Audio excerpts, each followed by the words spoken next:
So I just want to first of all say a massive congratulations. So Kareen reversed a grade 2.5 uterine prolapse or uterine prolapse at age still 58, Kareen? Yeah.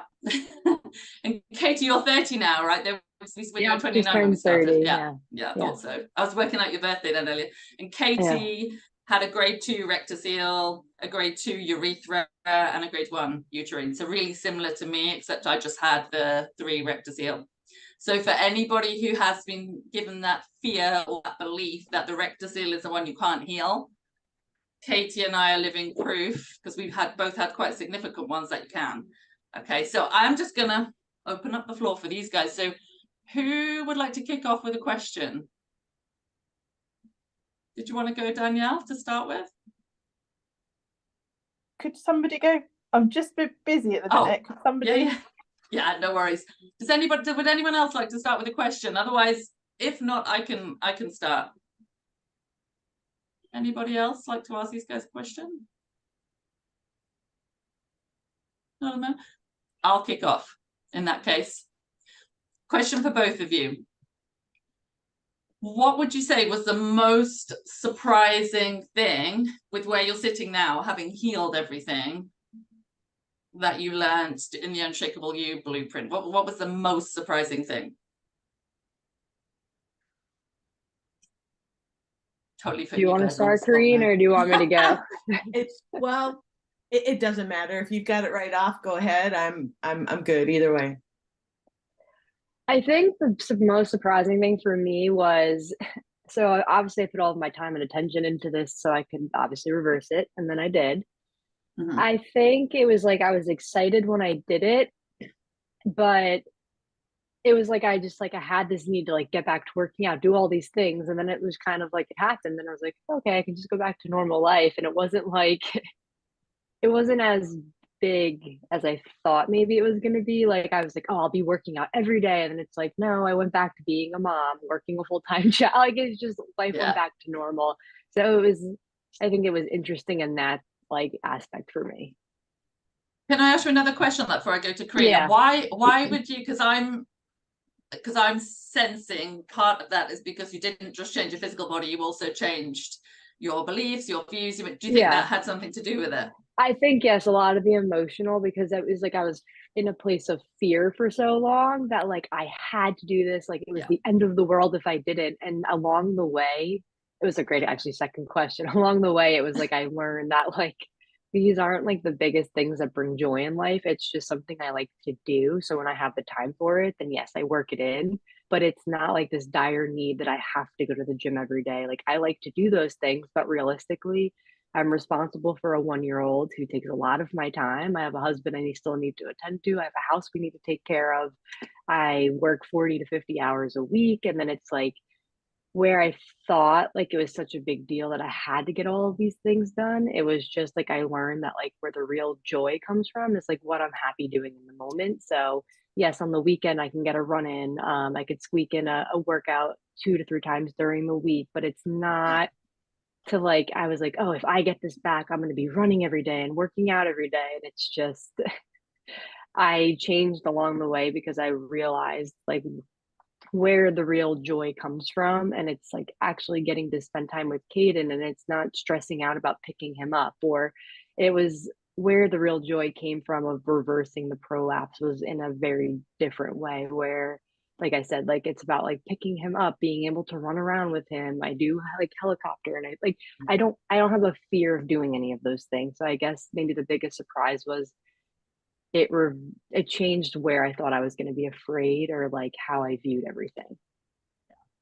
Thank you. Amazing question. Yes.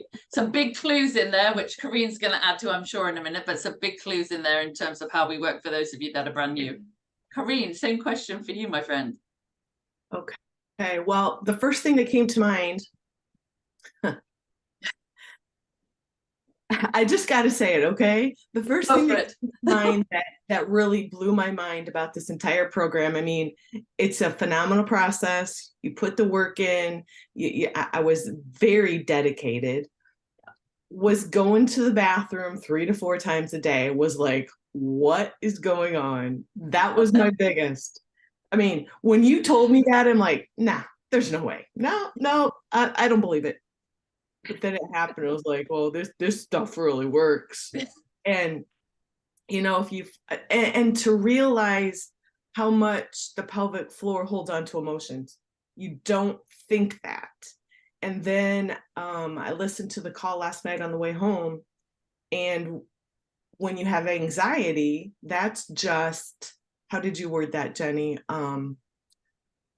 You're not letting your emotions out, right? Mm-hmm. So when I lost my husband to a tragic accident, I had a lot of anxiety and panic attacks. And that I wouldn't recognize the feeling. So it went to my pelvic floor. I know it did. So it attributed to my prolapse getting worse. So just incorporating the physical and the mental, and phenomenal. I mean, I didn't think you were living proof you healed. Katie was living proof you healed. I knew it could be done because I knew there had to be another way. But just to tie it all in is unbelievable how the law of attraction works. So just so much appreciation to you and Duncan for creating this program. Thank you. And to piggyback off Corrine, I will say, yes, I think somebody like, I think everyone who's in this program has not maybe had the easiest life. There's been a lot of challenges, and I don't think any of us realize how much emotion we do suppress from everything, because I don't think we are ever properly taught in life how to really analyze these emotions and how to express them in different ways. So a lot of times we hold on to all of this on the inside, and obviously it manifests somewhere in your body.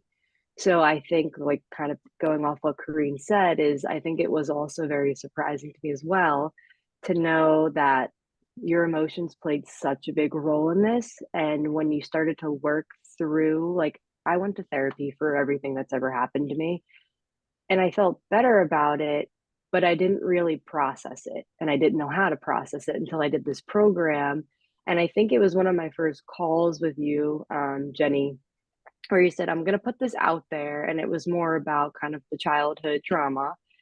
And you said, like, you as soulmates kind of came to an agreement that you were going to have to go through this for some reason. And it wasn't until you said that it was that moment that it clicked for me to say, I'm no longer the victim. I had some ownership in this too.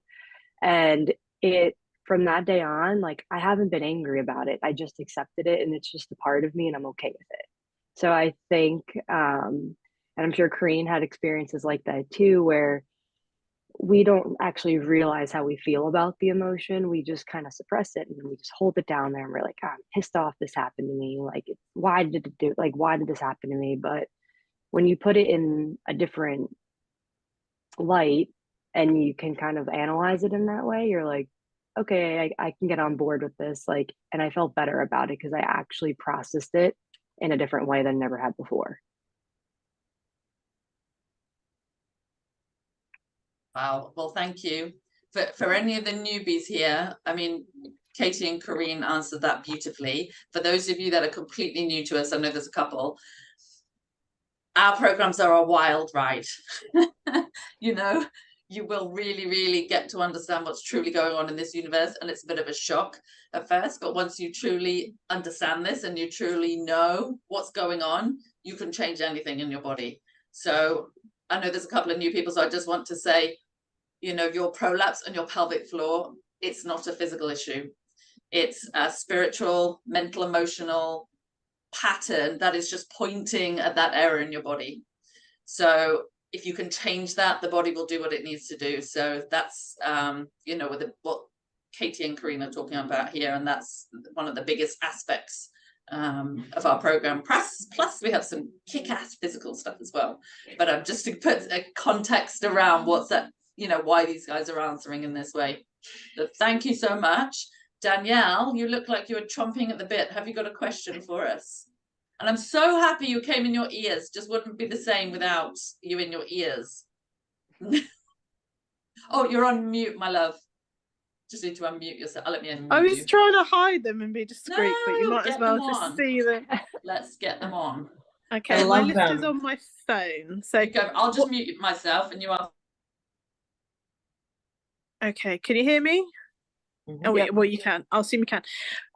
So how do you both know you've definitely healed your prolapse? It's one of my questions. Katie, do you want to go first or whatever? Okay. Yeah, you're good. I went to a physical therapist. Not that I needed to. My inner being told me that it was healed. I just wanted the confirmation so I could tell Jenny and Duncan, I healed. The physical therapist is, her expertise is pelvic floor. So she did an internal check and it was not there. And I had been going all along because, as Katie knows and anybody else, you have insurance, you meet your deductible, it's all paid for. So as long as these were all paid for, not that I needed them, not that I'm taking into account, I appreciate what they do. And for some women, they may help. This was the ultimate help because I was going to pelvic therapy before and doing Kegels and like some bridge work and clamshells, that type of exercise, not making any progress. This is where I made the progress. She's blown away by what I did. She asked what I did, gave her the roundabout, hyperpressives, emotional work. That was that. And when she did the internal check, she found nothing. And she'd been checking all along. So she had her notes to go by. So confirmation from a specialist. And in December, I go for my yearly physical, and they're going to look up there with the flashlight, the dream that Jenny had in the very beginning, and go, oh, it's all gone. What are you here for? I'm here for my physical. But you know what? I'm going to go, I told you so. I don't need surgery. So confirmation, Danielle, you will heal. So don't doubt the process. And don't compare. That's the biggest thing, people. You can't compare yourself to where our journey's at. You're all on your own journey, but you will heal in time if you follow the program. I just want to thank you, Corinne. Excellent answer. And I just want to say what's really important. The point Corinne made there is she had the same person checking all along. So somebody saw how it was in the beginning, measured, tested in all different, positions, and then seeing you all the way along. Because obviously you can get some people, if you see different people with slightly differing opinions. But at the end of the day, if it's not there, it's not there. Thank you, Corinne. Katie, over to you. Yep. So for me, the way I got my confirmation to know, so Jenny would always say, like you know, like you know. And there came a time that I was just like, I know. And I told Duncan, I'm like, I'm ready to just go do some sprints. And he's like, okay, go see how it feels. And I did them. He said, how did it feel? And I said, I didn't feel anything. I haven't felt anything in weeks. I think I'm good. And he said, probably are good. I had my annual appointment coming up. So just so you understand like who I saw first, back in February, I had saw a urogynecologist, and she diagnosed me with my 3 prolapses and told me what stages they were at. I then had my annual in, I think it was April. She did an annual exam and she just said like, because I said, hey, like, I know I was diagnosed with some prolapses, like, how's everything looking? And she goes, I honestly think you reversed it because I don't see anything down here. And I said, okay. So I told Jenny, I said, I think it's time for me to make my appointment. And she said, okay. So I called, scheduled. I had one at the end of, I think it was the end of May, so a couple weeks later. And when she went and checked, and she said, you're right, everything looks great. Like, you have nothing to worry about. So I said, okay. And that was how I knew. So I knew internally in my own self that I had done it. And then I had confirmation from the same person that told me I had it, who was very shocked and was kind of like, how did you do this? So. And to piggyback off that, Danielle, and anyone else that listens to this, you're not going to have, as Jenny says, those, I might need some help explaining this, Jenny. You won't feel that heaviness, the tampon feeling, because you're so in tune with your body right now, it's going to be gone. I don't know how else to explain, Jenny, if you want to go off back. I can actually add something in. So I just put in my big one for the week that I did a lifting workout, upper body with Duncan. So something that was so crazy that I had never experienced before, because what Corinne's saying is that you're so in tune with your body. when I was doing certain exercises with Duncan and just doing like the inhale and like expanding the rib cage in certain positions, I actually felt my entire pelvic floor lift up. And it was the coolest thing I've ever experienced. And I was like, wow, like you will connect so much with your body throughout this process that like you will know, like I said to Kareen, I actually talked to her last week and we finally introduced ourselves, that I knew that my cycle was going to be coming just because my something had changed. And literally later that day, Kareen, I didn't even tell you, I actually ended up starting my cycle 2 days early. So it was just funny. Like you will know everything because you're so connected with that area after you go through this process of like how it's going to go. Yeah, thank you, both of you. And I love that you said, Kate, I'll never forget after, because I didn't lift for the entire time I healed like you guys. And I'll never forget getting under the bar, because Duncan and I were testing various things and putting on a fair bit of weight because I knew and I was confident, also had the confirmation, and I have lifted for years on and tested out. And I remember dropping into the squat. And for me, years, even before I knew I had prolapse issues, you know, even as a teenager, I would drop into the squat.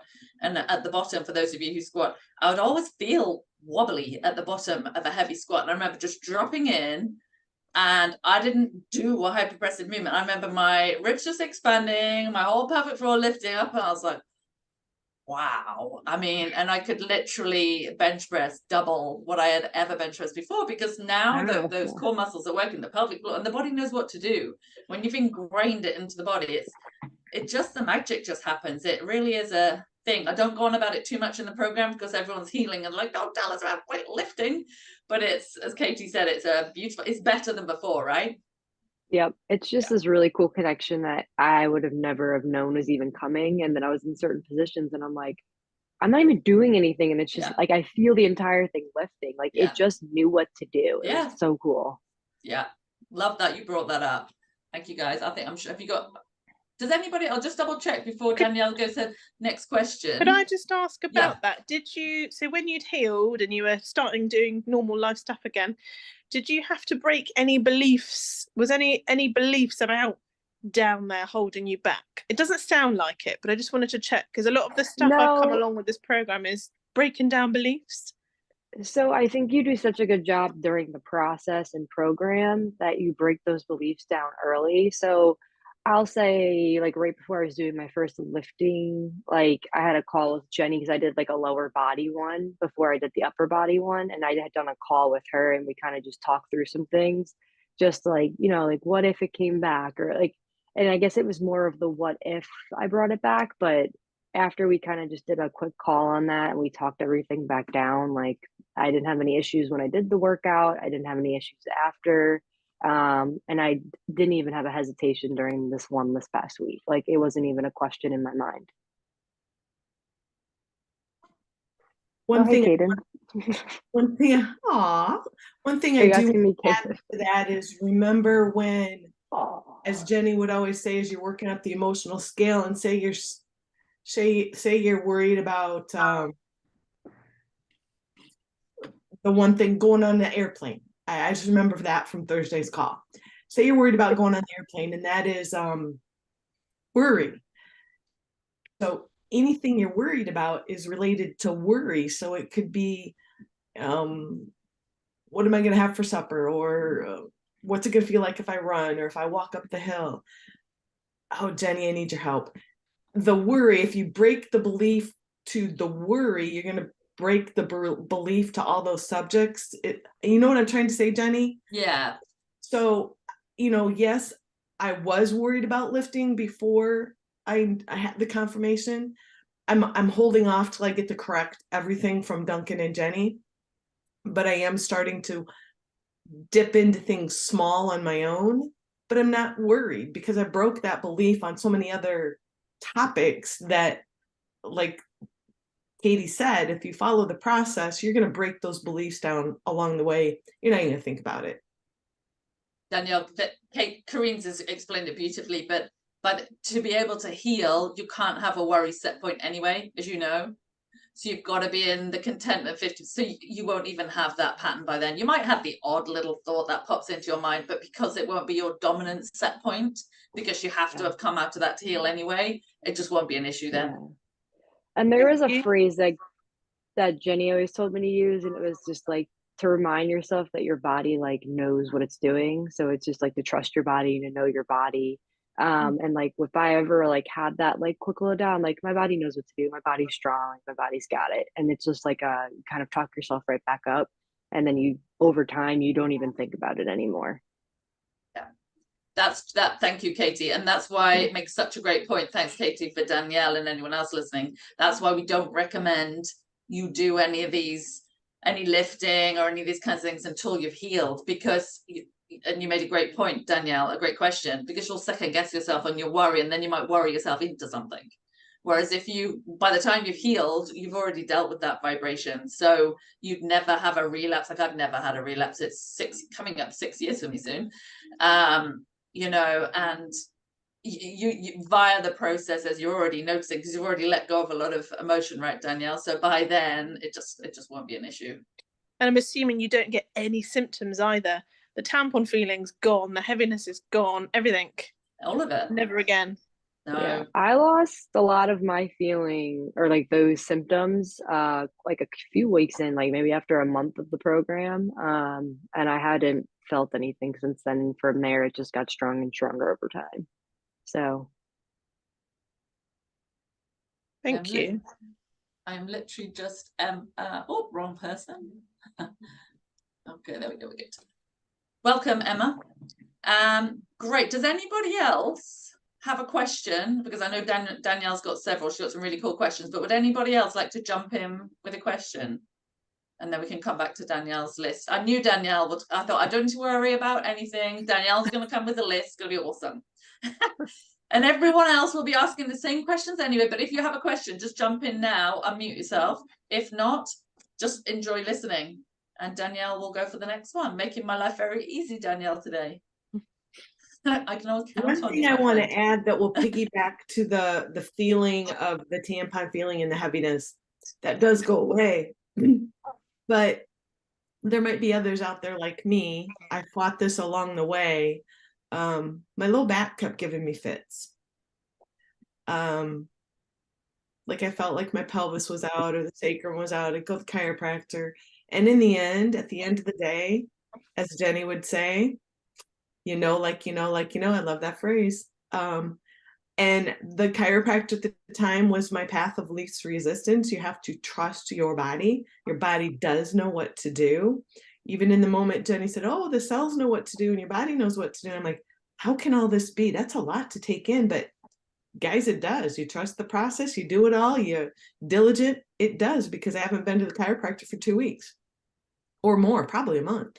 Well, I'd have to think back, but it's been quite a while, because I use the phrase, wouldn't it be nice if my back would not hurt?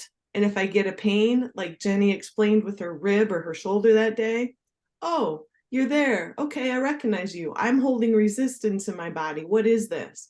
Okay, I need to deactivate. I need to focus wheel. Even though I've healed, I still do processes. There's not time, not every day, 2-3 times a week, not even that, but I deactivate. Oh, I'm worried about this. Okay, out the door you go. If I'm near a piece of paper, I'll write it down. But my back was giving me fits until I honestly worked on, and I did a lot of emotional scales and focus wheels on my low back. And I only go now, like Jenny said, because it feels good. Or I found one, and Jenny told me this way back, but I didn't listen to my inner being. You need a chiropractor with a lighter touch. And once I hit that one, it was like magic. I was fine. Thank you, Corinne. Awesome. I just want to say, Emma just joined us. Emma, we've got, just so you know, we've got some people, a couple of people who are in our program wanting to ask Katie and Corinne questions. Katie and Corinne, obviously, I'm sure you know, have reversed their prolapses, and we've got some new people as well. Some people who have only just heard about us. So some of the processes that Corinne's talking about, the processes in our program. So we have a reverse your prolapse program. So the format is a lovely Danielle has a bunch of questions, but anybody that wants to ask questions in between, just pop yourself off mute, or I can take you off mute and jump in. But go with your next question, Danielle. So how about things like a cough? How has that affected things at all? That's something that I would worry about. And again, you may have potentially answered it by saying you don't worry about things. But that's something that in my mind, I would think, oh, could it cause problems? What do you mean cough, Danielle? Like if I've got a cough or a cold in the sunny UK, I'm always getting stuff. Your body's no, go ahead, Katie. I don't know, go ahead, you were started. Oh, I was gonna say your body's gonna know what to do. You're like when you go to lift, your body's gonna know what to do. And I think, not to overstep Jenny, but I would say worry. You're in that worry mode. What am I gonna do? Don't worry about it. Your body's gonna handle it. I don't know how to answer that. I'm sorry. I was actually gonna say exactly what Kareen's saying. Like, I have a baby at home. He gets sick. He brings home stuff all the time. I have a stuffy nose right now as we speak. Like, it's just what happens. While I think we only had one cold while I was going through that, and I definitely had a cough throughout the winter.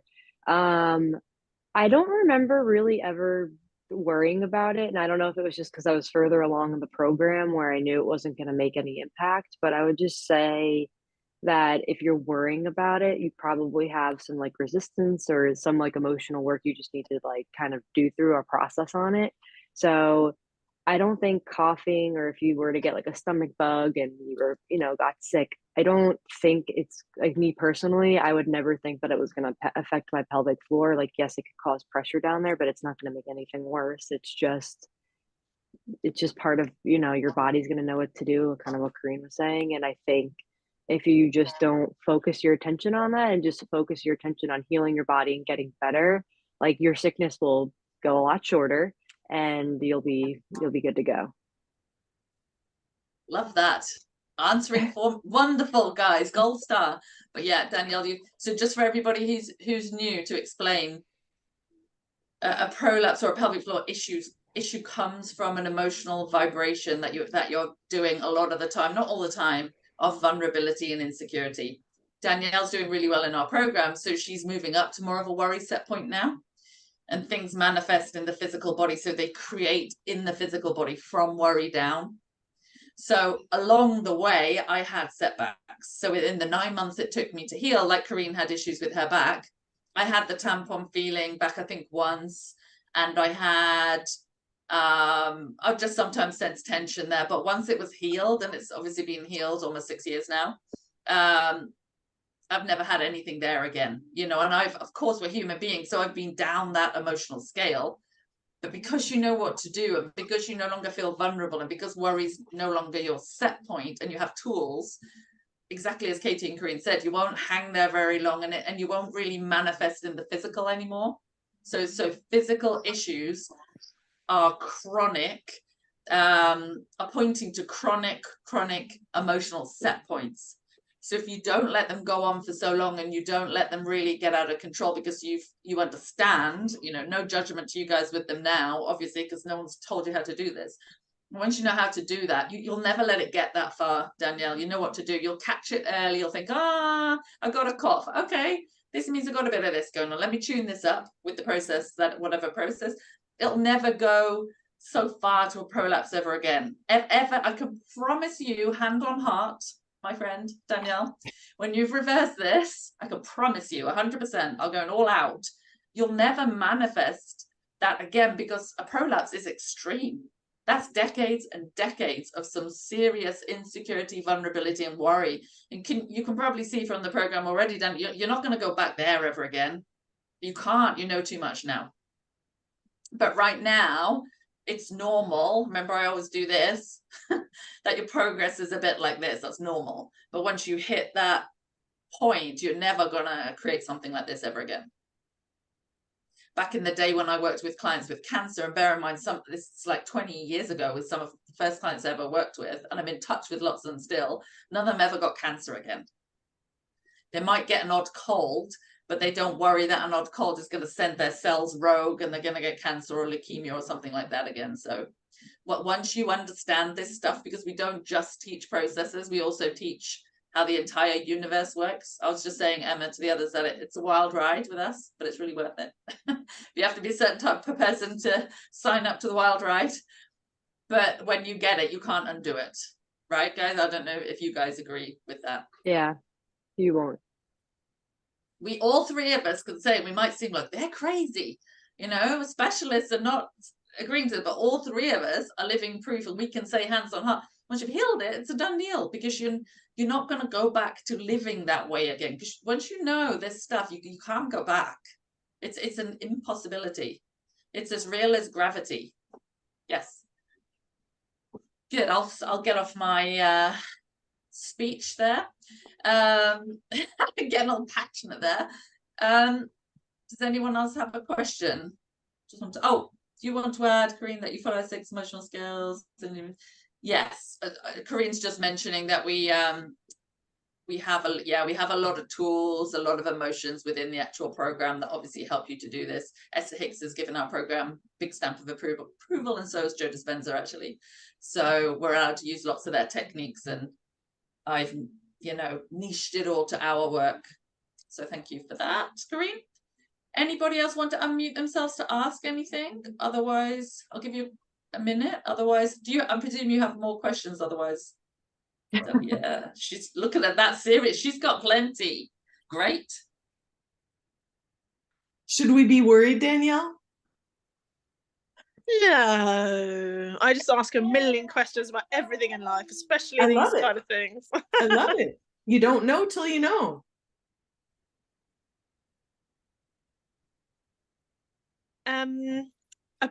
I'll ask this then, I think, because so aside from the prolapse, you can include that as well, actually. How has this course changed your life? Easy. So this is kind of what I was saying, I think back to the first question I answered, is I told you that there's a lot of emotions that you don't realize that you suppress for a long time. And once you kind of work through those, you'll start to see life in like a different way, where you find more joy. So like, I know Jenny taught me like this matching game where it's like, I'll drive to work. It's like, I'm in a good mood. Like, oh, the sun is shining. Like, you start to match things that are going around in your surroundings, or it's like, I walk in, it's like, oh, everyone said good morning to me. Like, they're happy to see me. When you're kind of at a higher vibration on a consistent level, the small things in the day-to-day don't bother you anymore. So you go through life more in like a joyous mood. I know, like, when I even go for a walk, it's just like I just feel so much more connected and so much more grounded and a lot more relaxed, like the day to day. Where I think a lot of people who have a prolapse were more of a type A personality. And I'll say, like, yes, I'm still type A, but it helped me like kind of pull myself down a little bit, where it's, if the dishes aren't clean, like, I can go to bed and the dishes aren't clean and I'll do it in the morning. Where I think it was just like I had to get everything done. I always had to figure out a way. And it's like I would work myself to the, like, to no ends, where it was just like, why? Like, I didn't have to do that. So I would say, on like, from this emotional scale, like when you get to the higher end of it, you kind of like prioritize what's actually important and what's going to make you happy in the moment. And if it's not doing the dishes, then do the dishes tomorrow. Like, it's small things like that that go a really long way. Katie, could you, I was just thinking, rather than end on the negative side with the answer to the question, could you just tell me how it's changed life for the better, but how that compares to what your life was like before? Because I went through some really dark, hard times for a long time. So I just wanted to know the comparison would be good, as well as.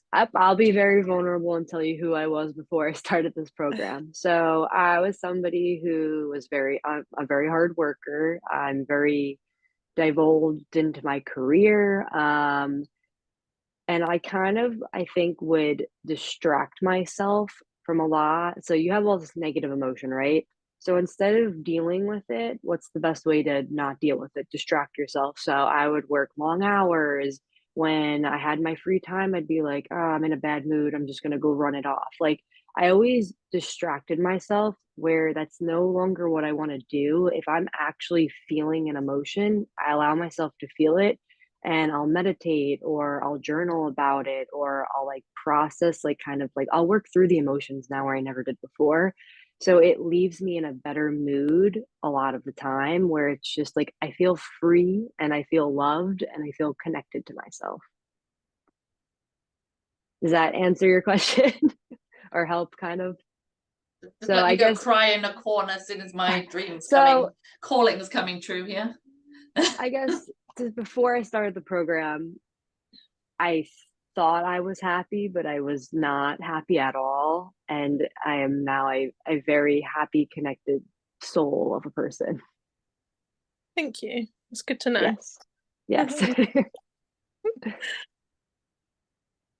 I would absolutely ditto everything Katie said, because when we spoke last week, we both pretty much knew we were, she's here, I'm here in age, however you want to put that gap, but we're on the same path. Just like Jenny, we're kind of on the same path. We're all type A. You'll learn the work, you learn how to deal with it. The one thing I can add is, yes, I was very type A, like Katie said. I think everybody in the program's a type A to a point. You can be up here, you can be here. When I lost my husband, apparently you come with a lot of grief with that, right? I went back to work the next day. I chose to continue forward. I didn't do anything. And 9 months later, my body, it's amazing what your body holds. My body held, I suppressed all the grief. My body held on to that. And one day I was in a pile at the bottom of the steps. Like, I couldn't move. I couldn't go forward. So I had to get up and, okay, yeah, you move forward. Well, while I was on this program and I had already reversed, I knew it, just didn't have the confirmation, I lost my dad. So I had a lot of contrast even during the program, working through the processes. And if it weren't for the processes that were provided in the program and all the emotional support, physical support provided by the program and the members of the program, I don't even want to know where I'd be with the loss of my dad. But I moved it through it so smoothly. And anybody who's lost somebody, the after effects of like the estate, working with family, can be horrendous. But I'm like, I chose to let it go. Yeah, I got a hold of Jenny a few times, bless her heart, for taking my messages. But I had some big wins. I worked through it. I walked down the hall talking to myself in the house like, no, don't spiral down, come back up, because are they worth it? Like Jenny says, you will love them. You may not in your physical body love them, family members, where they are, but your inner being does love them no matter what. Unconditional love. And I accept them for who they are, where they are, and life moves on. Because at the end of the day, everything we need is provided out there for us. We just have to find a way to connect with it. And your inner being does, you have to learn to trust. That's a big thing. You have to trust what your inner being's telling you. So I don't know if you've read some of the things in the group, and for the new people that aren't part of the group yet, and if you're even on shouldn't I, take the time, don't doubt yourself, because I'm telling you, it's phenomenal. Just phenomenal. You will change it's never too late, but if you coulda, woulda, shoulda, coulda, long time ago, 20 years ago, you guys are going to love the program. It's life-changing. Even like Katie said, the small things. Your cup of coffee, Danielle, does that taste better now that you're in the program than it did before? Or do you recognize the small little wins that you're having? Yeah, Just for sure. things. Yeah. Don't look at it makes me realize what a struggle life was before. And obviously I'm still working on so many things, but I just, well, so are we. Why I wanted to know the difference. Yeah, like I had some really dark times a lot of the time. Yeah, absolutely. We all did. All do did. There's still times I have to pull a process out, even if I have to do it in my head on driving to work or walking down the hall at work. There's some contrast at work right now, and right now it's like, you're not bringing me down. You're just not. So yeah, it's the little stuff too. I think Corrine said it really well, it's the phrase, let it go. You make a decision in the moment now, because you'll start to notice. So like they say, when your inner being speaking to you, when that negative emotion comes, it's telling you it's something that's not good. Like you're feeling that way for a reason. And you have to ask yourself, do I want to waste my time and my energy on this right now? Or do I want to put it towards something positive? So you decide to let it go and you drop that resistance. So throughout time, you'll start to decide, like you'll kind of navigate your own journey as what's worth your time and what's not worth your energy. Like you'll start to know in the moments. Like if somebody's kind of like really acting out, you'll know it's like, okay, I had nothing to do with that. That person's having a bad day. I'm gonna give them their space. But like it's not worth my time and my energy right now because I don't want to be in that vibration. I want to remain in my vibration. So you kind of like just steer away from things. So you'll be a lot more in tune. Thank you. You're welcome. I've got more questions, but I might just Yep. give a pause a moment and see if anyone else. For anybody, amazing. I'm speechless. All three of you right now running the show beautifully. Love your For questions, Danielle. Yeah, these are great. Oh, they're fantastic. For anybody who doesn't know what an inner being is, just to clarify, in the program we teach you. Sorry if it's shocking. Some of you might know, some of you might not, but it's just the part of you that's not in the skin suit. So we have broader knowing. We can call it consciousness, your soul, that there's a part of you that's not in here. And in the program, we show you how to tap into that. So that's becomes then pretty easy to heal your body, but it changes your entire life. So I always joke and I say to Duncan, my husband Duncan, all the time, you know, if we'd called this, come and meet your consciousness, come and learn how the universe works, come and be happy, no one would have shown up. But luckily, not to be flippant, I got a prolapse and now everyone's showing up and we're getting to do what we always wanted to do. So it's working out beautifully. That nobody is really here, anybody to heal a prolapse. That gets you in the door. That ends up being the opportunity for all this growth and to learn this stuff, because you can't do what you want to do. So it motivates you here, but it's not really what's going on. So just a little bit to help there. And would anybody like to unmute and ask a question? If not, you can just hang there and listen. But I'll just see if anyone unmutes. If not, we're continuing, Danielle.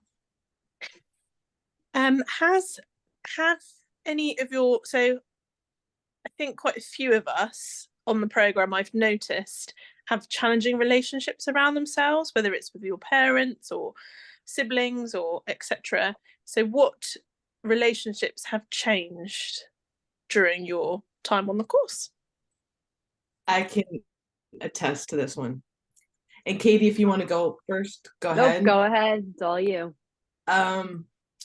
When I began the program, we all have challenging relationships. Who doesn't, right?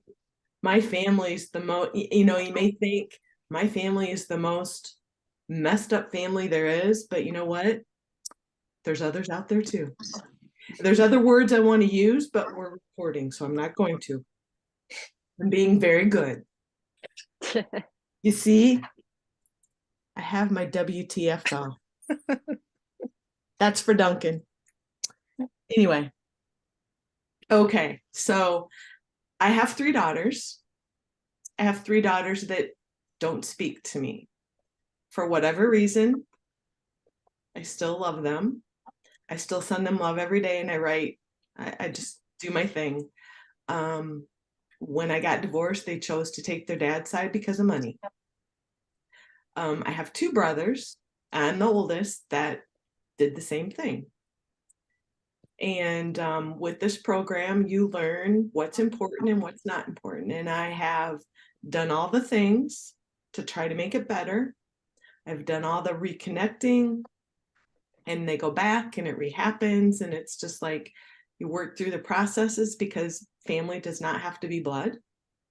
So I have a fiance who I love dearly and 2 boys and their girlfriends, and they are my family.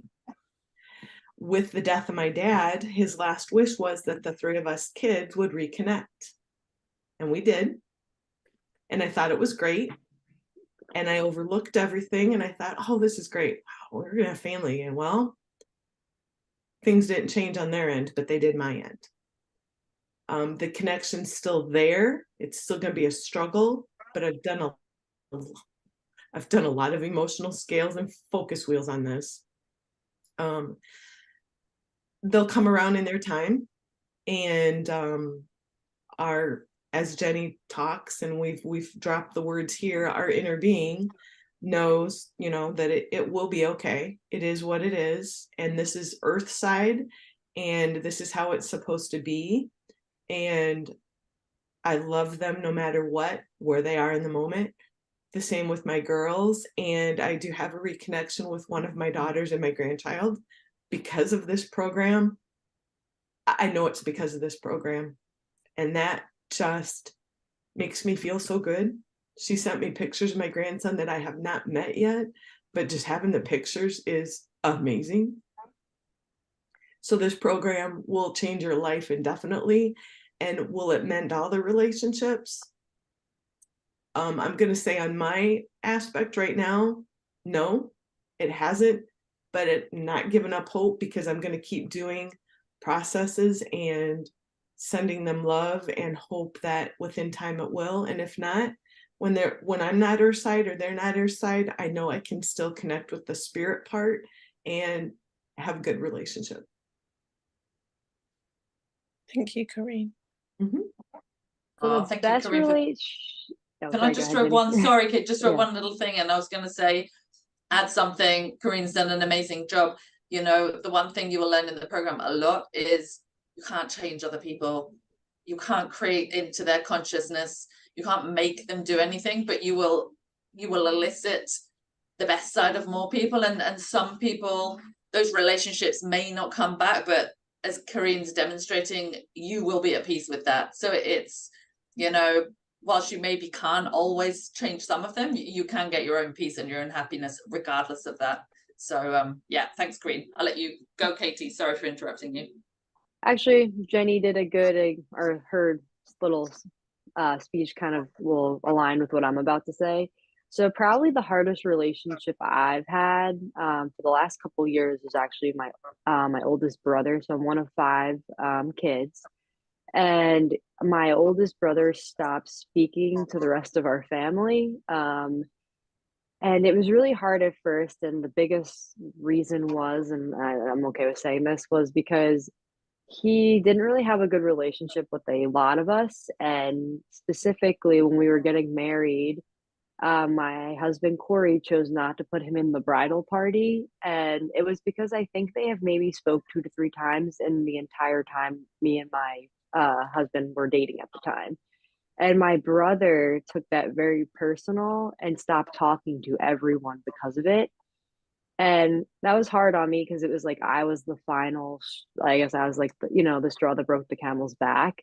And that I carried a lot of guilt with that because I was like, I don't know how to make this better. Like, I apologized. I tried to speak with him. I went to his house. He slammed his door in my face, didn't want to talk to me. Like, it was a lot of hurt.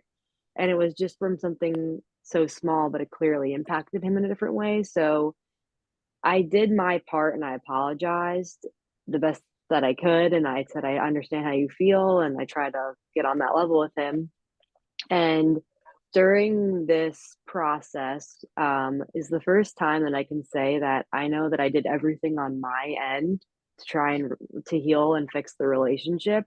And then it's not me who's going to fix it. It's going to have to be him. So like, I just have to trust, and I gave it to the universe to say, in the future, I would like to have a relationship with this person, but I know that they're not ready, and I need to give him the time and the space for him to get into whatever he needs in his own time.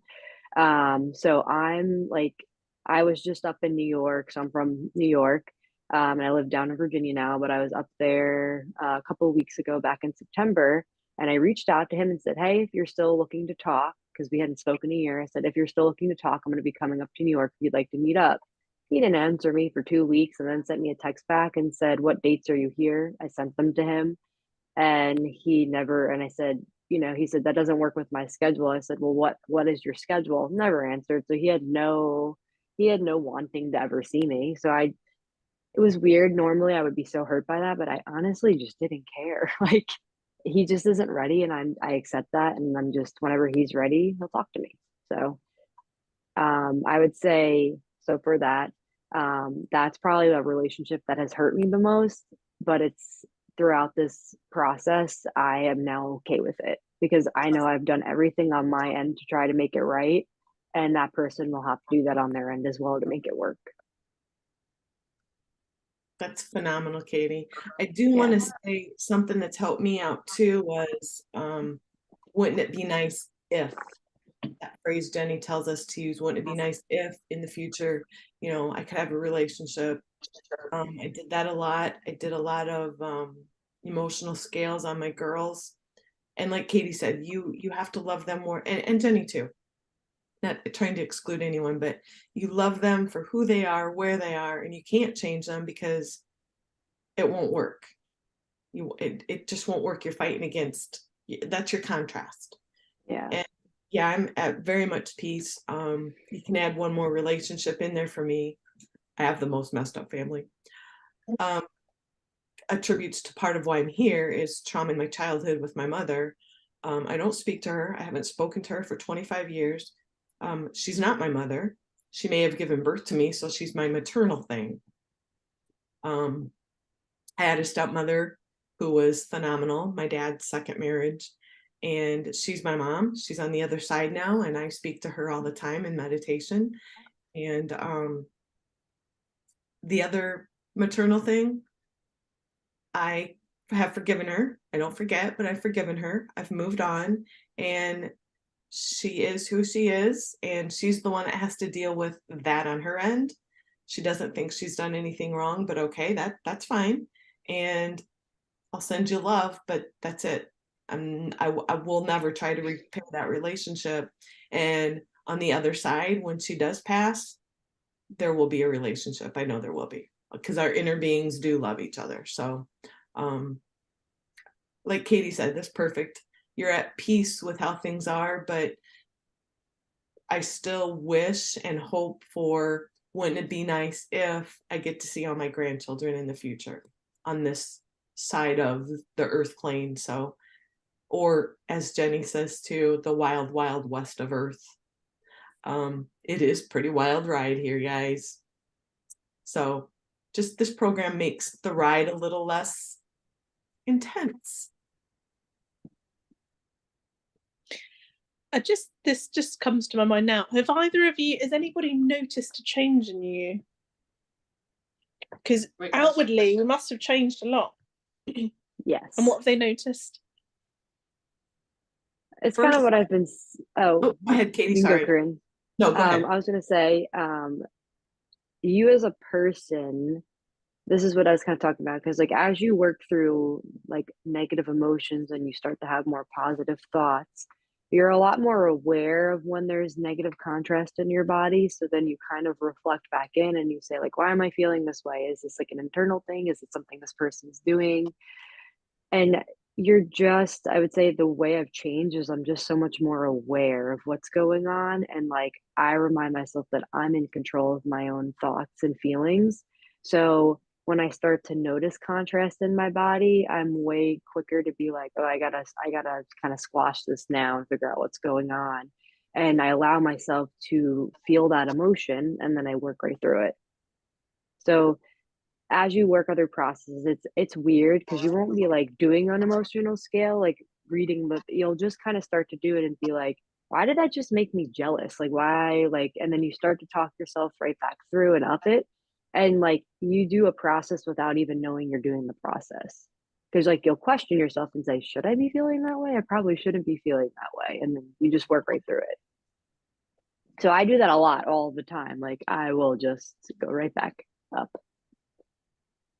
I'll let Corrine go now. Has anyone said, sorry, I'm going to ask you, Katie, has anyone said to you, God, you're different? Or anything like that? Something I will say is people have always seen me kind of as like, my nickname as a kid was Sunshine. Like I've always been a happier, upbeat person, but just because that was what I was displaying didn't necessarily mean that I always felt that way. So I would project a lot of the happiness maybe I wanted, but it didn't mean that I felt it. So I think when I had a tragedy happen to me or a traumatic experience happen to me as a kid, my like defense mechanism was to like make people like, I just try to deflect the good, but I was left feeling very empty. Like a lot of times I felt like almost not like dead inside, but kind of like, I'm gonna be the best way to put it is like I felt really alone like my entire life. And as I've gone through this process, maybe people haven't seen me necessarily change, but I've seen my own self change where I'm not alone anymore. Like I'm okay. Like my husband's a firefighter, so like he's gone for 24 hours at a time. So a lot of the times like I would hate when he would be working because like I was like, "Oh my God, like I have to be alone like with myself. Like what am I?" Like it always bothered me, but now it's I don't feel that way anymore. Like I'm okay with being with me and I'm like, oh, I have time to read a book. Like I get to do other things and like I have found content and happiness within my own self. Thank you. Yes, you're welcome. I would say people noticed I changed. Like Katie, you know, you portray the best. I did a lot of, if somebody got mad at me, self-blame. Like, what did I do wrong? I don't think I did anything wrong. I must have done something wrong. But it's not me. You recognize it's them. But the TikTok that I put in the group, so there was a challenge at work to do a TikTok, Pamela Punkin. And we had a company-wide meeting, and I had 3 or 4 people come up and go, Corrine, you did a TikTok. Is that normally you? And I'm like, nobody's ever asked me that before. And I said, I stopped and thought about it. And no, that wouldn't have normally been me. I was willing to do it. I did last week we had a float in the homecoming parade. I worked for a university. This week they want to dress up for Halloween. And I'm like, you guys got me to do those other 2 things. I'm not doing it. But who's the one that wants to dress up for Halloween? Me. So there's no more blame. There's no more, I'm happy. And I think people do notice it, and people, as Jenny's said too, people will rise to be, they don't have to do anything and you don't have to do anything. People around you will notice your vibration and they'll just naturally rise up to be with you. I've noticed a change in some of my coworkers. So yeah, they may not say anything, but you will notice, which I'm sure Katie's noticed. There's people that start to meet. I will say, yeah, I'm a coworker. So I think something I've always had issues with is like trust and I think it comes from that type A personality that like it has to be a perfect way and like it has to be done. And recently I've let go of a lot of those things where like I'll let people run with what things they need to do and they're stepping up to the plate and like they're exceeding the expectations that I even had. And it's giving them that freedom and that trust to say run with it, and like it's even better than I could have imagined, but it's because you're giving them that belief that you believe in them. And when you hand off the trust and like they're like, oh wow, this person trusts me, like I can't disappoint them, or like I want to make it as good as I know she would make it, and like they're doing those things where it doesn't feel like I have to take it all on myself anymore. It's like I have that team.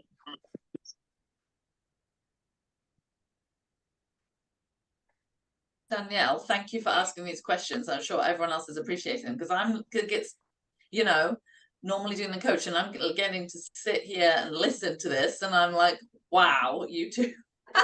I mean, it's unbelievable, the things you have changed and some really challenging things when you've got that A-type personality to control the team members, whereas give them the freedom, hand it over to the universe, really, and rather than force the action, which you guys have learned, allow inspired action to happen. I mean, wow, these are some huge, huge, huge changes. So thanks to all 3 of you. I'm sure everybody is appreciating some amazing things right here. Anybody, just to make sure, does anyone else have a question? Otherwise, I'm going to go to Danielle's next question. Anybody want to off mute? If you don't, it is absolutely fine. I hope you're enjoying it. If you're enjoying the information, by the way, just let me know in the chat. Good. Oh, Alison. I have one. Yeah, it's just really loud in my house right now. Oh yeah, go for it. It's okay. Yeah. So did you guys ever feel like you just didn't have the ability to do this, or like you couldn't figure out the processes, or like you weren't doing it right? No, I think this comes back to like having like trust in your own self. So in the beginning, I think my biggest like the hardest thing I had a issue with trusting was, okay, this is like a completely different process. The entire world is telling you you can't do something. Like, why are these two people telling me that I can? And it's like, okay, she's living proof. Like, she has to be saying something. So, like, why not give it a shot? So, I will say in the beginning, and Jenny knows this, I was a little skeptical and I was asked about that. And I had to break down that disbelief that, like, how do great athletes become the greatest athlete? Like, right, there's people along the way that tell them that they can't do it or they won't be the greatest, but it's that belief in your own self that, you know what, if somebody else can do it, why can't I do it? So what I did was I didn't really struggle with the processes. I just, when the homework was given to me, I dedicated 10% of myself to this when I had the time to. And what I did was I would get the homework, I would understand the process, I would master the process and say, okay, what's next? I didn't look at it as a whole. I took it as part by part, so I didn't overwhelm myself, and I mastered each part as I needed to go. Plus, I want to add, if you have a question, they are there every step of the way. And you're part of a Facebook group community that obviously this is worldwide, right? So right now, Jenny's time is 2 o'clock in the afternoon. I'm 8 o'clock in the morning. So they have different times. And if they're sleeping in bed and in the States, we're up and say Danielle puts a post on Facebook or whoever, one of us in the group can give our 2 cents. And if it's not right, which 99.9% of the time we're pretty spot on, Jenny will go in and add her tweaks, or bits, but somebody's always there to help you. You always can ask a question. And you can always, private message somebody if you know they're there or been in the process. I think that's okay because that's happened to me before. People have reached out. You have to trust the process, and the program is broken down step by step. You just have to believe, and you have to, you may not think, oh, I don't have the time. Make the time. Get up 10 minutes earlier, 20 minutes earlier. Take that. I never took a noon lunch before. I worked straight through, but you need that break. And I did my hypopresses at work. I did them in the morning. I did them, I just make it part of my daily routine. And right now I was doing things differently. It's hard for me to break that routine because I'm such a consistent person that I still want to do things twice a day, but I know I don't need to. I just don't do it as long. Does that answer your question, Allison? Yeah, I mean, I think so. I think sometimes I just I'm like, am I getting this right? Or I feel like I'm like getting some things and then I'm like, I don't know, I second guess myself and because everything's so new, it's a whole new world of like terminology. It's a whole new world of everything. It is, but just trust the process. Maybe do I'm not sure where you are in the program, but maybe do a focus wheel on the hard part of it, or why am I feeling this is hard, or why am I feeling I can't trust this? Because you'll get it. I promise you'll get it. Jenny always says, trust me, you'll get it. You will. Thank you. Good. Alison, I was just going to say, think of those thoughts as just a symptom of the vibrational pattern you've had. So rather than thinking of them as truth, I've never really met anybody. I think Katie being the athletes I've worked with, I think they sometimes have more trust because they've gone from a place of not having something, or achieved something, and they followed a process and it's worked. But certainly so many of the one-on-one clients I've worked with and people in the program have this. So think of it as a symptom of where you are. That when I do, so obviously we have I'll tell you at the end, but we have an application process. So you have to go through an interview to join the program, just to check, you're a good fit, the material's right for you. And I've done many, okay? And the thing I hear the most is people, it's not often that they don't believe it will work because they see the others, it makes sense to them, but they nearly always have, underneath everything really a fear that other people might be able to do it, but they won't. And that's a really natural thought from that insecurity, vulnerability vibration. So it's my promise to you that will just go over time, but that's definitely worth putting on an emotional scale. Because if you think about it, Alison, that thought feels terrible. So it means that the larger part of you doesn't agree with that thought.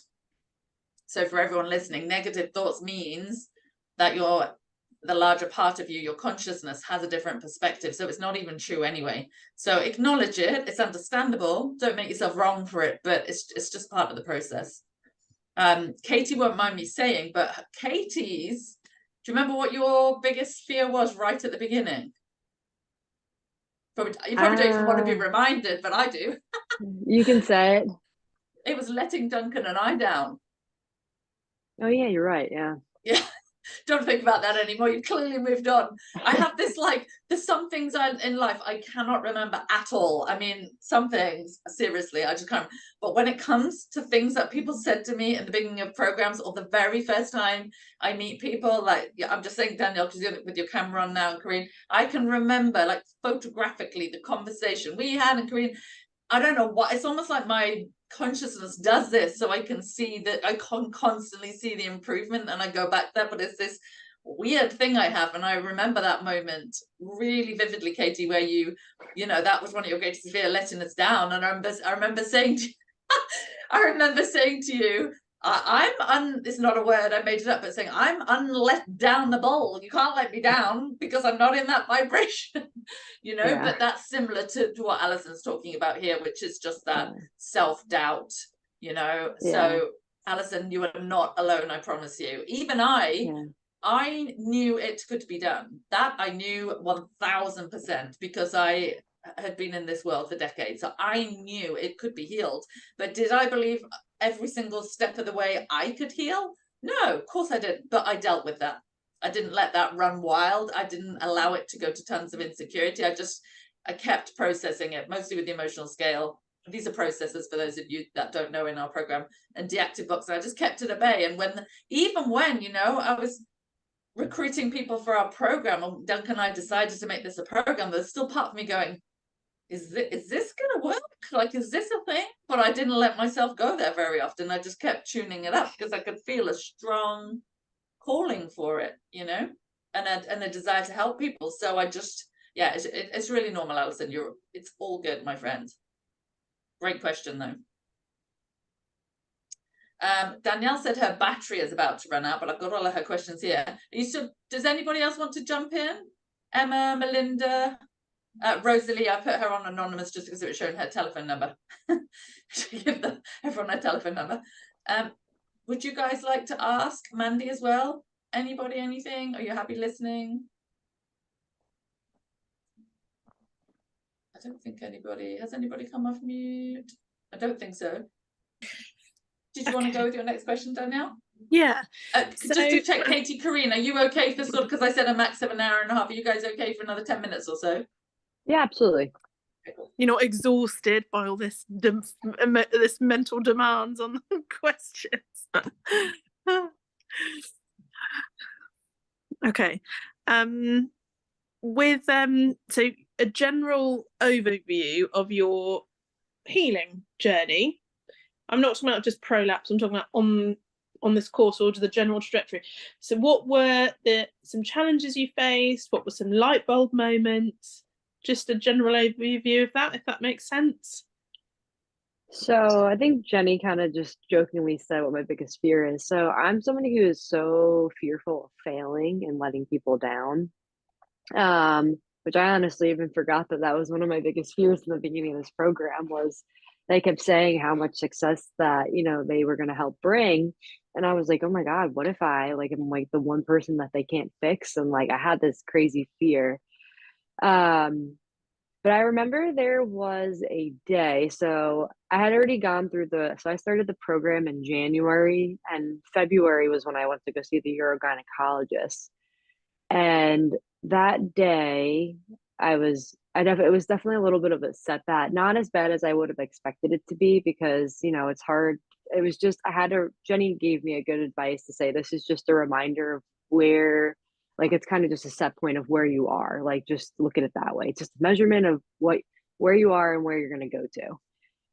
And I remember I was walking past one of my coworkers' offices, and he had just hung up a new like picture of wall art in his wall, and it said, "Success is simple, not easy." And I said, "Why did you hang that up today?" And he said, "Oh, like I've had it, I just never got to put it up, but I just wanted to put it up today." And it was so funny because it was the day of my appointment. It was just after I got some really not the news I wanted to hear. And in that moment, I sat there and I said, "That's a good message," because it reminded me I didn't become a D1 athlete, soccer athlete overnight. Like that was years of practice and time and commitment. And it just reminded me that this was not going to be an easy process. It was going to be me waking up at 4:30 so I had time to do what I needed to do. And like that, if I just followed what I've done my entire life, which is just commit myself and dedicate the time and the attention to what I want, I was going to get what I wanted.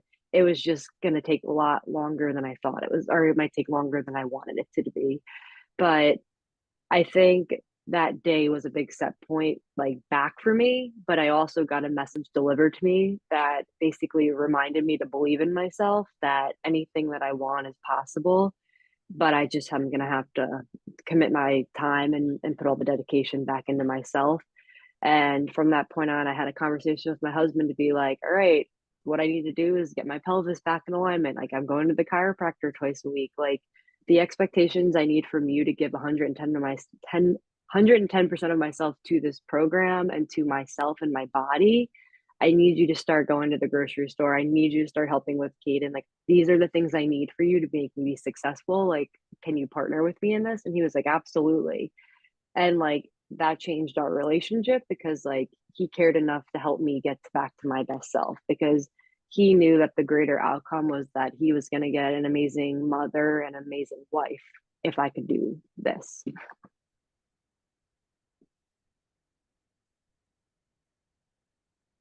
I like Korean answer now. Great answer, Katie, and I think that's so important. One of the questions I do ask when people want to join the program is, what kind of support do you have? You know, if you, some people don't, you know, we have a couple of single mothers in the program, but yeah, you're absolutely right. If you can elicit that support, and sometimes you have to move out of some insecurity to be able to feel worthy of asking for that support as well. But yeah, really, really important. So thanks for bringing that up. That's a great point. Corrine, over to you. I don't know what to say to top that. I mean, what was the question again? It was light bulb moments. An overview of your journey with the program, light bulb moments and challenges. The one that comes to mind is the program really does work, because I guess I got checked twice by the pelvic therapist. Not pelvic floor physical therapist that specializes in pelvic floor. Because in July I went just to check in, because she had reached out to me. It's been like 3 months since you've been here, 4 months, whatever it was. You know, you need to come in or I have to release you for insurance purposes, whatever. So I went in, and that's when I had reversed it to I don't remember what it was, half. 1.5. I remember you saying, oh, like she said a 1, and I think she said a 1, like a half to a 1 or something like that. Yeah. So that was a light bulb moment, just confirmation that this is working. Not getting upset like this, like Katie said in the very beginning, dishes done before you go to bed. I still do that once in a while, but it's not as bad, right? And then just looking at contrast in general, again, I'll go back to the death of my dad, just knowing that that's a pretty heavy contrast, right? Thrown at you like this, even though we knew it was coming, to know you can handle the contrast and feel yourself go from where you thought you were at the top of the scale, which I was in a good allowing mode, but brought down because of what my brother said, knowing right away that, oh no, I'm not gonna let this spiral and take me down. Nobody's gonna do that to me. You do control your own thoughts, emotions. reactions, and I brought myself back up. So there's a lot of light bulb moments if you just think about it. There's a lot of little ones every day, you know, your wins. And, you know, I was all worried Monday that my house that my dad left me wouldn't sell. Jenny's like, well, do some positive aspects on the house and what it would be like. So I did it, and I tried to get my mind off it, and boom, the next day it sold, baby. Yeah. It works, guys. It does. I'm telling you. Oh, it does indeed. It does indeed. I wanted to add something. Danielle's, when Danielle was asking you guys, you answered so beautifully what the difference is, you know, from then with the prolapse to now. I just wanted to throw something in for everyone on the call. It's not that you get to this nirvana, which is what I used to hope and pray for, that your life is so smooth on what I like to call the wild, wild west of planet Earth, that there aren't any challenges, setbacks, conflict, none of that. It's just that you know what to do with those emotions, and you no longer fear emotion. And so when the guys are talking about contrast here, they're talking about the negative things that come into your life. You understand that the creative process is the negativity comes in, you know how to deal with it. You're able to move pretty smoothly through it. You feel it, you don't bypass it, you feel it, but you're not afraid of it. In fact, I would say you get to the stage after a lot of practice and consistency where part of you enjoys it because you know what to do with it and you know what's coming. So you live then a very consistent life. You don't bring dramatic things in. So for those of you that don't know me so well, I lived a very dramatic life before I learned this stuff, you know, houses burning down, car crashes, and many, many more. So life just becomes calmer. It's more fun. You know, money comes to you in a much easier way. Relationships are smoother. Friendship, you know, everything just gets your relationship with your kids easier. Everything just gets easier and easier and easier. So you have a smoothness and a consistency to life that not many people on the planet know how to do, because, you know, nobody's ever shown them how to do it. And you become one of those people that people just say to you. My dad said it to me this week, actually. You know, he's 80 this year, and he just said, how come is it you always land on your feet? And I said, there's this thing I figured out how to do. He's like, yeah, I can see. He's like, don't tell me about that, but yeah, I can see. So, you know, you just get a consistency and a smoothness in life. It's not about being Pollyanna at the top of the, you know, joyfully happy in every moment, but it's a different way of being, and it yields a really, really lovely life, which is what everyone is after. And when you get a little bit of that, then your body just starts behaving the way it wants to. You can't feel pretty good 50% of the time, which is all you need to get to, and have a body that's with your vagina falling out. Okay, they're just not a match. So that's how that's how it basically works. But thank you, guys. I'm thinking we probably got one more question. Daniel, would anybody else like to jump on, because we're going to close in about 5 minutes? Anybody else like a question? Otherwise, I'm going to get Danielle to pick her best final question. Go for it, I think, Danielle. Better be a good one now. No, they're all amazing. I'm teasing you. Which process really changed things for you? The activate box. And why? Okay, so let me back this up. Every process, is part of the program in a certain, I don't want to say style, in a certain step, right? You do this one first, then this one, then this one, then this one. Because it was quick at the moment. All you had to do was recognize what emotion you were dealing with and throw it out. If you couldn't write it down or put it in your phone in notes, you could go, okay, this. And then when you got home or to paper, you could do it, because it was easier for me to have little slips of paper at work in an envelope in my desk that every time, and there for a while, I was doing it 50 times a day. writing down because I was getting irritated with people. People are just being stupid and dramatic. And it's like, I ain't dealing with your, So, you know, I just deactivated it. That was the part that helped me the most. For me. Katie, how about you? I think deactivate box is good. I think really what made a big difference for me was the emotional scale. Because I told you, even on like a daily basis, I still like will catch myself because if I feel something, I'll say, why am I like I'll ask myself, why am I feeling this way? And I'm gonna continue to do that for the rest of my life because I'm so aware of my emotions and I truthfully love being like in tune with them.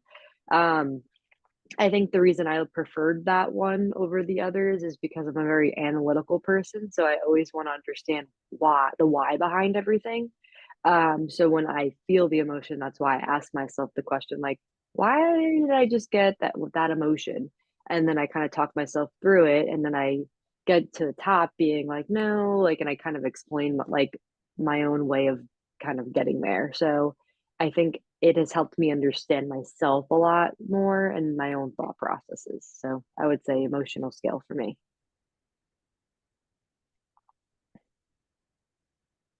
Thank you.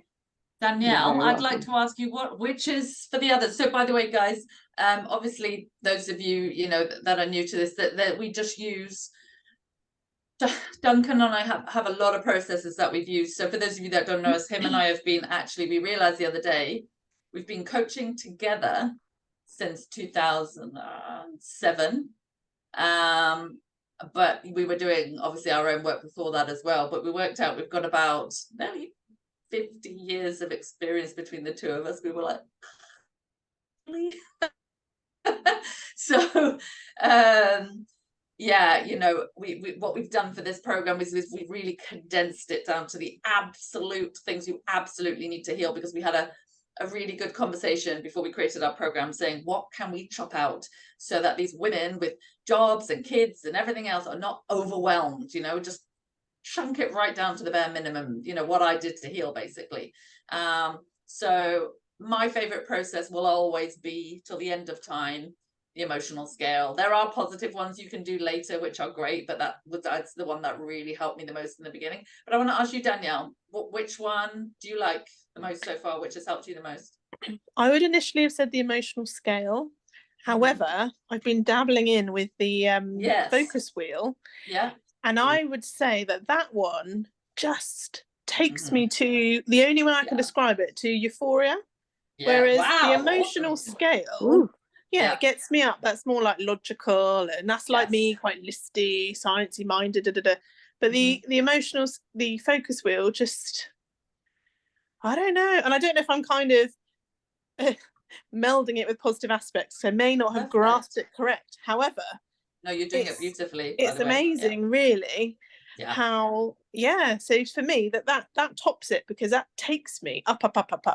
Whereas emotional scale, I might get to like contentment, or I like up a couple of rungs, optimism or hopefulness. But the focus wheel just blew out of the water for me recently. I was walking along, walking the dog, doing it in my head, because you fit these processes around your life, right? Yeah, you do, yeah.